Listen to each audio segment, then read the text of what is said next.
దేశీయ స్టాక్ మార్కెట్లు స్వల్ప నష్టాల్లో కొనసాగుతున్నాయి. సెన్సెక్స్, నిఫ్టీ స్వల్ప నష్టాల్లో ట్రేడ్ అవుతున్నటువంటి పరిస్థితి.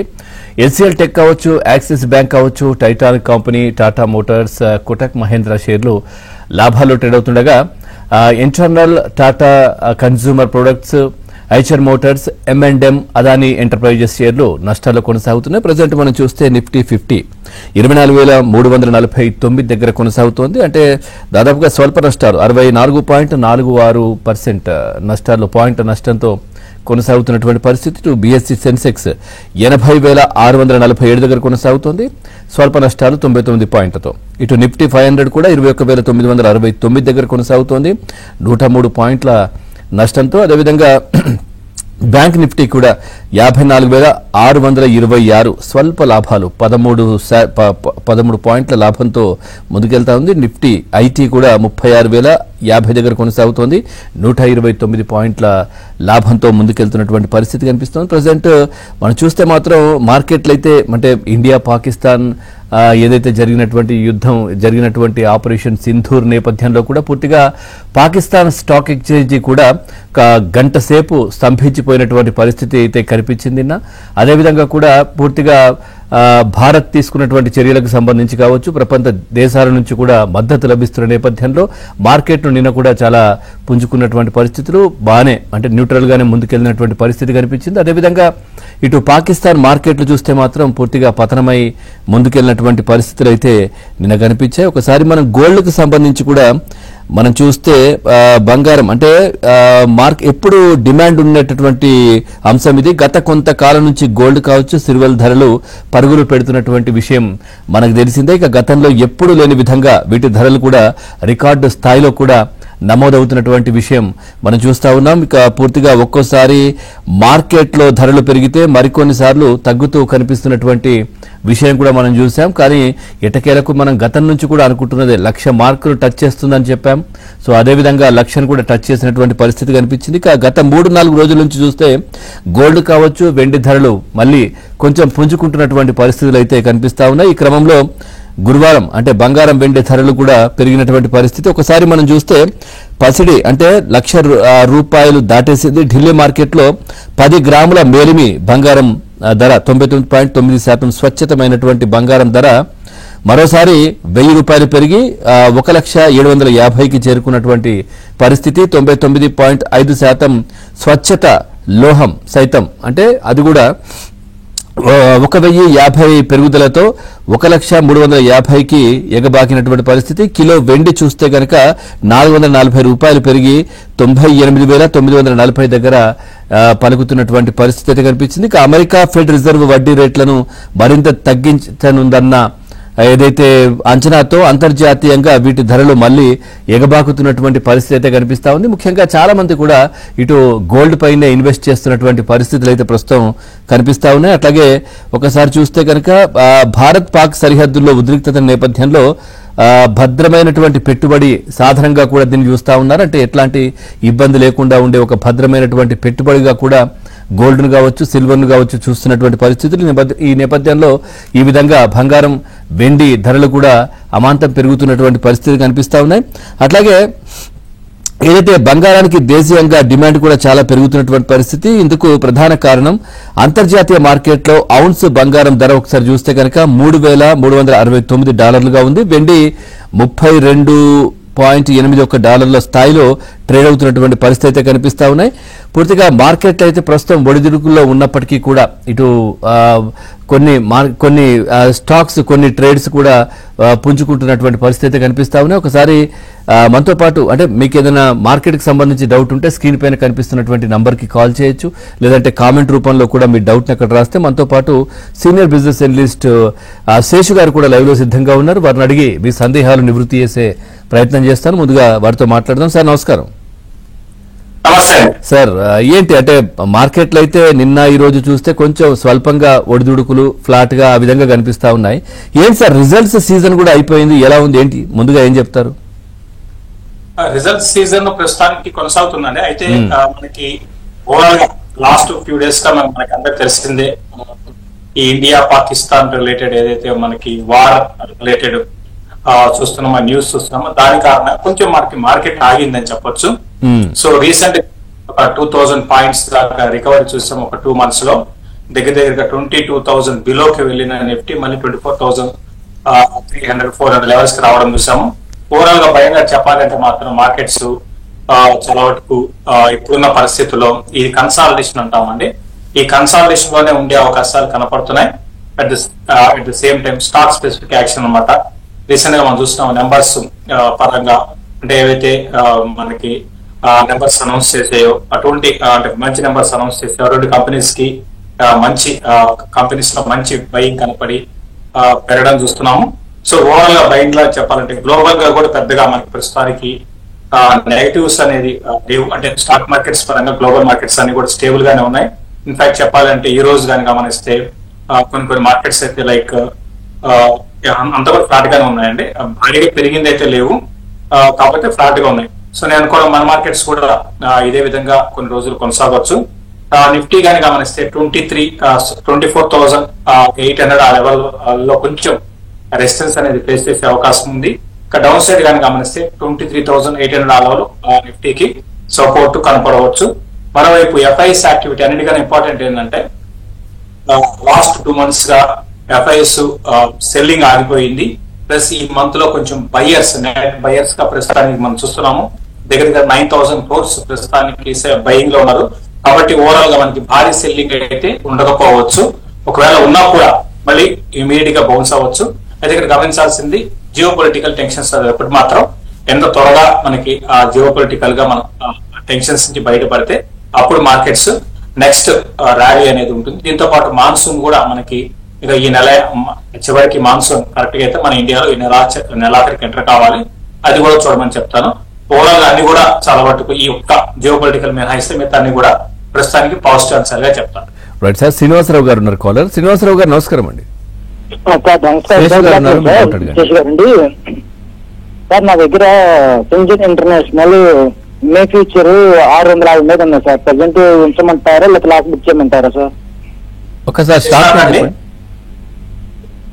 సింజన్ ఇంటర్నేషనల్ సార్. ఇంజిన్ ఇంటర్నేషనల్ మీ దగ్గర ఉన్నాయి, హోల్డ్ చేయాలా లాస్ బుక్ చేయాలా అడుగుతున్నారు అంతే కదండి? అవును సార్, మే ఫ్యూచర్ సార్ 650 సార్. మీరు ఒకటి 650 లో కొన్నారా లేకపోతే అంటే ఒక 50 రూపాయలు 100 రూపాయలు లాస్ లో ఉన్నారా అట్లా కాకుండా ఓవరాల్ గా మీరు చూడాల్సింది ఏంటంటే లాంగ్ టర్మ్ దృష్టిలో పెట్టుకొని చూడాలంటే ఇది బయోకాన్ సబ్సిడరీ కంపెనీ అనమాట. బాగా పెరిగింది కూడా స్టాక్ కూడా ఒక లాస్ట్ ఒక 2 years లో. ప్రస్తుతానికి మీరు ఉంచండి. ఇదేంటంటే అటు యానిమల్ హెల్త్ కానివ్వండి, ఫార్మాస్యూటికల్స్, అగ్రోకెమికల్స్ ఈ విధంగా ఉంది. ఓవరాల్ గా లాంగ్ టర్మ్ ఉద్దేశం ఉంటే మీరు సింజిన్ ఇంటర్నేషనల్ లో మీరు లాంగ్ టర్మ్ కొనసాగించండి. ఇవన్నీ ఇది ఇన్వెస్ట్మెంట్ స్టాక్ అయినా పరిగణించవచ్చండి. అంటే కొన్ని ఉంటాయి ఏంటంటే లాస్ లో ఉన్నా కూడా మనం ఎగ్జిట్ తీసుకోవాలి. సో అటువంటి స్టాక్ అయితే ఇది కాదు. ఓవరాల్ గా లాంగ్ టర్మ్ ఉద్దేశం ఉంటే సింజిన్ ఇంటర్నేషనల్ మీరు కొనసాగమని చెప్తారు. రైట్ సార్, ప్రసాద్ గారు ఉన్నారు. ప్రసాద్ గారు నమస్కారం. సార్ నమస్కారం సార్. నమస్కారం అండి సార్. సార్ ఇది తేజస్ నెట్వర్క్ ఇప్పుడు ఈ ప్రైస్ లో ఎంటర్ కావచ్చా? అంటే కొంచెం లాస్ లో ఉన్నాను, యావరేజ్ చేసుకోవడానికి ఈ ప్రైస్ లో ఎంటర్ కావచ్చా?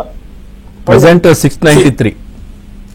తేజస్ నెట్వర్క్ మొన్న రిజల్ట్ గా గమనిస్తే అండి బాగా నిరుత్సాహ పరిస్థితి అని చెప్పొచ్చు. బట్ ఓవరాల్ గా లాంగ్ టర్మ్ ఉద్దేశం ఉంటే తేజస్ మళ్ళీ నేను అనుకోవడం బౌన్స్ అయ్యే అవకాశాలు ఉన్నాయండి. సో మొన్న రీసెంట్ గా గమనిస్తే దాదాపు మార్జిన్ అంటే ప్రాఫిట్స్ అనేది పక్కన పెట్టి లాస్ట్ లోకి లాస్ ని చూపించారు. అయితే ఇక్కడ గమనించాల్సింది ఏంటి అంటే మనము టాప్ లైన్ లో డిప్ లేదండి, టాప్ లైన్ చాలా స్ట్రాంగ్ ఉంది. టాప్ లైన్ ఈ క్వార్టర్ కూడా బాగుంది, లాస్ట్ క్వార్టర్ అయితే ఇంకా చెప్పాల్సిన అవసరం లేదు, బ్రహ్మాండంగా ఉంది. కాబట్టి రెవెన్యూస్ పరంగా బాగున్నంత కాలము మనం ఎగ్జిట్ కావాల్సిన అవసరం లేదండి.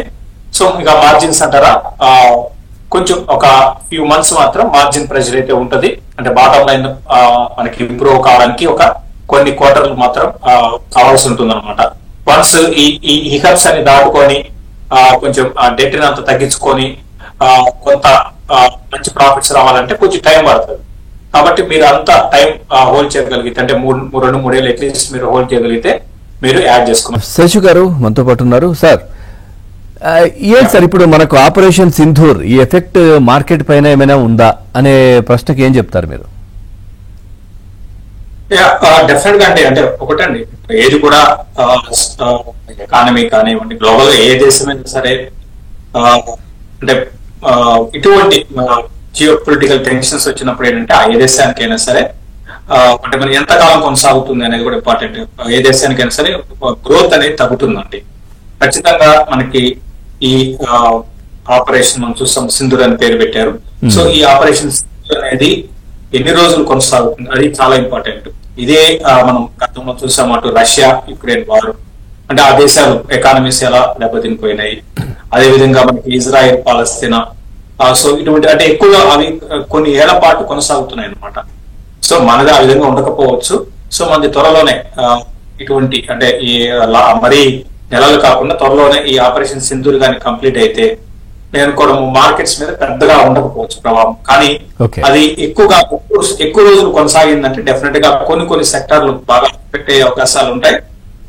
సో దాని తద్వారా మిగతా సెక్టార్లు కూడా ఎఫెక్ట్ కావచ్చు. దీంతో పాటు గవర్నమెంట్ కి ఖర్చు కూడా ఎక్కువ అవుతుంది. ఇప్పుడు ఇప్పటికి మనకి యుద్ధానికి మనకి వెళ్ళాలి అంటే డెఫినెట్ గా గవర్నమెంట్ మీద భారం పడినట్టే అనమాట. కాబట్టి ఇవన్నీ దృష్టిలో పెట్టుకుంటే ఓవరాల్ గా గ్రోత్ అయితే తగ్గుతుంది. అయితే త్వరగా దీనికి ఆపరేషన్ సింధూర్ ని గవర్నమెంట్ త్వరగానే కంప్లీట్ చేసుకుంటే మాత్రం మార్కెట్స్ పెద్ద నెగిటివ్ అయితే ఉండకపోవచ్చు. రైట్ సార్, సాగర్ గారు ఉన్నారు కాలర్. సాగర్ గారు నమస్కారం. నమస్తే శేషు గారు. సినిమా ఎస్జిఎస్ ఒకటి సిసిఎల్ ఇప్పుడు కొత్తగా ఎంటర్ కావచ్చు అండి. లాంగ్ టర్మ్ అండి, 2 years కోసం. సిసిఎల్ ఇంకోటండి cinema SGS, cinema SIR cinema SGS. సరే, ఓకే, నాకు తెలుసు. ఓకే అండి, మీరు కొంచెం సిసిఎల్ ప్రోడక్ట్ ఆల్రెడీ కొంచెం ప్రాఫిట్ బుకింగ్ జోన్ లోకి వచ్చిందండి. అంటే కొంచెం ప్రాఫిట్ బుకింగ్ అనేది లెవెల్ రావచ్చు. కాబట్టి ఈ ప్రాఫిట్ బుకింగ్ ఈ విధంగా కొనసాగుతున్నప్పుడు అంటే పడుతున్నప్పుడే మీరు కొనుక్కోవడానికి ప్రయత్నం చేయండి. సిసిఎల్ ప్రొడక్ట్స్ మీద నేను లాంగ్ టర్మ్ ఉద్దేశం ఉంటే పాజిటివ్ గా ఉన్నాను. తర్వాత సిర్మా ఎస్జిఎస్ టెక్నాలజీస్ గురించి అడిగారు. దీన్ని మీరు ప్రస్తుతానికి రిజల్ట్స్ అయితే రాలేదు. నేనైతే కొంచెం ఈ స్టాక్ మీద నెగిటివ్ గానే ఉన్నాను. అంటే ఎక్స్పెన్సివ్ అంటే వాల్యుయేషన్స్ పరంగా ఎక్స్పెన్సివ్. కాబట్టి కరెంట్ అవర్స్ లో కాకుండా కొంచెం వెయిట్ చేయండి. ఇంకా ప్రైస్ కరెక్షన్స్ దీంట్లో రావడానికి అవకాశం ఉంది. వెయిట్ చేయండి. రిజల్ట్స్ కూడా రాలేదు. రిజల్ట్ చూసుకొని ఒకేసారి కొనకుండా స్టాగర్డ్ మేనర్ లో కొనడం మంచిది. అయితే ఇప్పుడే కాదండి, కొంచెం టైం ఇవ్వండి, కొంచెం ఆలోచించాలి.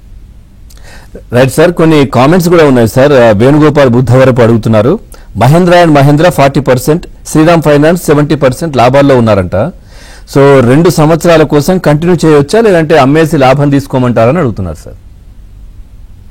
రెండు కూడా మంచి స్టాక్స్ లోనే ఉన్నారండి. మహీంద్ర అండ్ మహీంద్ర, శ్రీరామ్ ఫైనాన్స్ కానీ రెండు కూడా మంచి స్టాక్ లో ఉన్నారు. ఆటోమొబైల్ లో కానీ గమనిస్తే అఫ్ కోర్స్ రీసెంట్ గా చాలా కాంపిటీషన్ అనేది ఉంది.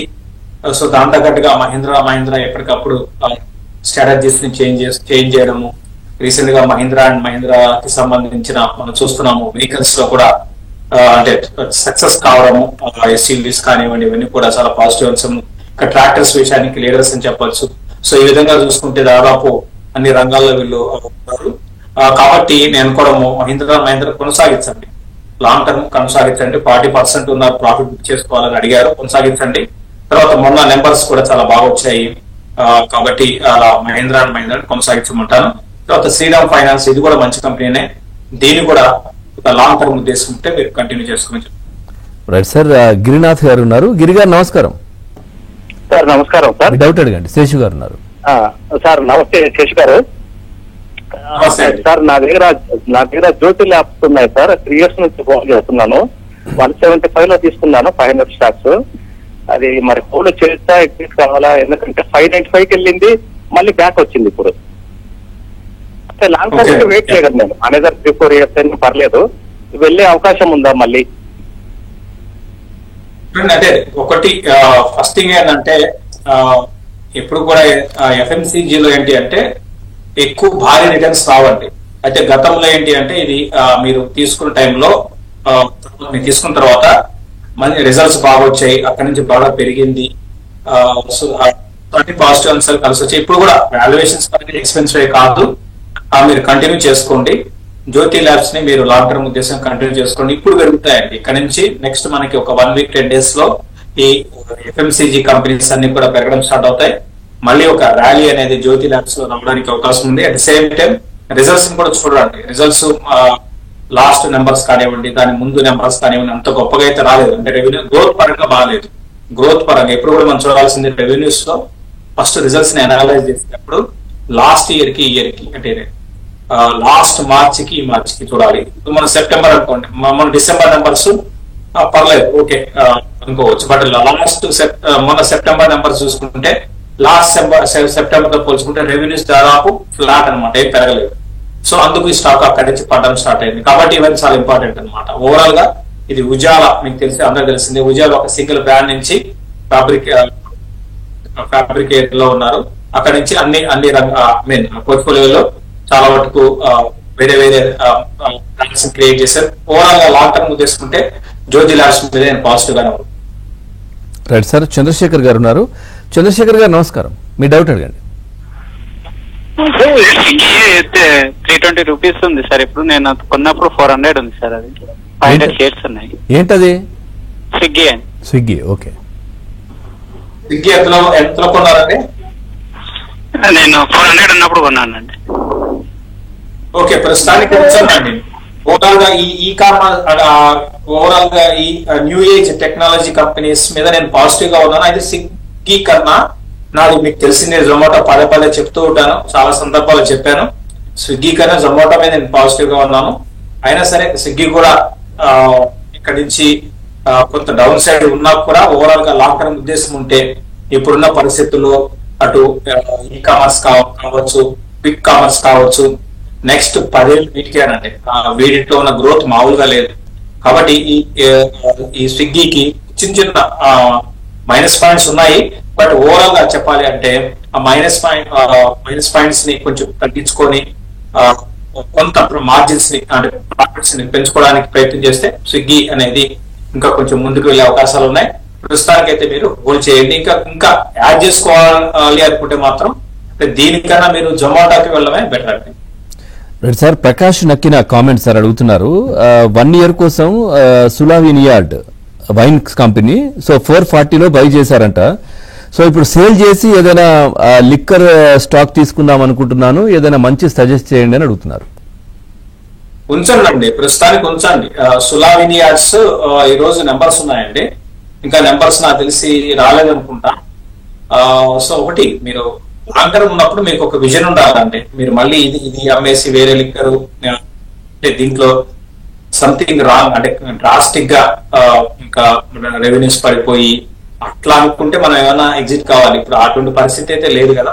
లాస్ట్ కొన్ని రోజులుగా ఏంటంటే నెంబర్స్ పరంగా అద్భుతంగా ఫ్లాట్ గా ఉన్నాయి.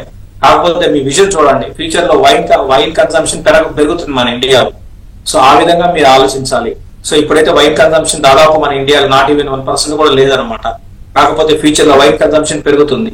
దానికి తగ్గట్టుగా ముందుగానే మీరు అది ఊహించి కొనుక్కొని పెట్టుకోవాలి. కాబట్టి ప్రస్తుతానికి ఉంచండి, లాంగ్ టర్మ్ కంటిన్యూ చేసుకోండి. ది సేమ్ డే ఇప్పుడు నెంబర్స్ కూడా మీరు ఒకసారి చూడండి. రైట్ సార్, శంకర్ గారు ఉన్నారు కాలర్. శంకర్ గారు నమస్కారం, మీ డౌట్ నమస్తే సార్.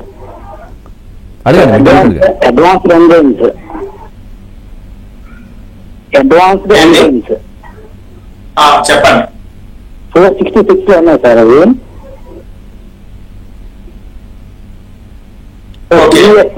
మరొకటి సిఎస్సి 180 ఉన్నాయి సార్. 180. ఓకే సిఈఎస్సి ని మీరు కంటిన్యూ చేయండి. లాంగ్ టర్మ్ ఉద్దేశం ఉంటే కంటిన్యూ చేసుకోండి. ఇక అడ్వాన్స్ ఎంజైమ్ విషయానికి వస్తే ఇది దీని 400 ఎప్పటి నుంచో చెప్తుంటారు మా దగ్గర 400 ప్రాపర్టీ ప్రొడక్ట్స్ ఉన్నాయి, ఇవన్నీ చెప్తూ ఉంటారు. కానీ ఇది మధ్యలో పెరిగింది. ఒకప్పుడు నేను పాజిటివ్ గా ఉన్నాను దీని మీద. బట్ కంపెనీ ఏంటంటే దాని తగ్గట్టుగా నెంబర్స్ ని డెలివరీ చేయలేకపోతుంది. అంటే గ్రోత్ ఫాస్ట్ గా అంటే బాగా అద్భుతమైన గ్రోత్ అనేది లేదు. ఇప్పటివరకు పర్లేదండి, ఓకే ఈ లెవెల్లో ఓకే. కాకపోతే ఏంటంటే వీళ్ళు చెప్తున్నట్టుగా ఫ్యూచర్ లో గతంలో ఏంటంటే చాలా అద్భుతాలు సృష్టిస్తామన్నట్టుగా చెప్పారు. బట్ దాని తగ్గట్టుగా ఏం లేదు. అప్పటికి అంటే 2019 కి ఇప్పుడు పోల్చుకుంటే భారీగా రెవెన్యూస్ పెరిగి భారీగా మార్జిన్స్ పెరిగి అటువంటిది ఏం లేదనమాట. ఫ్లాట్ గా ఉంది. ఈ లెవెల్ అయితే ఎగ్జిట్ అవసరం లేదు, కంటిన్యూ చేసుకోండి. రైట్ సార్, ఫైనల్ గా సెక్టార్ వైజ్ గా అంటే ఇప్పుడు ఉన్నటువంటి పొజిషన్ లో ఏవి బాగున్నాయి, స్టాక్స్ సంబంధించి మీరు సజెస్ట్ చేసేవి ఏంటి సార్, ఏవి బాగున్నాయి? సెక్టార్ పరంగా ఇప్పుడు మనకి మాన్సూన్ దగ్గరగా మనం మాన్సూన్ లోకి ఎంటర్ కాబోతున్నాం. సో లాస్ట్ ఇయర్ మాన్సూన్ బాగుంది, ఇప్పుడు కూడా మాన్సూన్ బాగుండొచ్చు అని మనం వార్తలు రావడం చూస్తున్నాము. కాబట్టి FMCG ఒకటి, ఆటోమొబైల్ ఒకటి, అగ్రి బేస్డ్ కంపెనీస్, ఇటువంటి కంపెనీస్ ని నెక్స్ట్ అట్లీస్ట్ ఒక 5 to 6 months కోసం ఇప్పుడే కొనుక్కోవాలంటే, మళ్ళీ నెక్స్ట్ మంత్ మాన్సూన్ చూసి కొనుక్కుంటామంటే కాదు, ఇప్పుడు ముందుగానే కొనుక్కొని పెట్టుకోవడం బెటర్. అంటే ఇది అంత నాట్ ఓన్లీ ట్రేడింగ్ అని కాదు, ఇన్వెస్ట్మెంట్ కూడా ఇప్పుడు చెప్పిన సెక్టర్ లో మంచి కంపెనీస్ ని సెలెక్ట్ చేసుకోవడం బెటర్. ఇంకా మరీ లాంగ్ టర్మ్ 3-4 ఏళ్ళు 5 ఏళ్ళు ఉద్దేశం ఉంటే ఆబ్వియస్ గా ఇన్ఫ్రా అని చెప్తాను. సో అదేవిధంగా హెల్త్ కేర్ లో కొన్ని స్టాక్స్ ఉన్నాయి, ఇప్పటికీ కూడా పెరగడానికి అవకాశం ఉంది. తర్వాత NBFCs ఒకటి, ఇవి కూడా బాగుంది.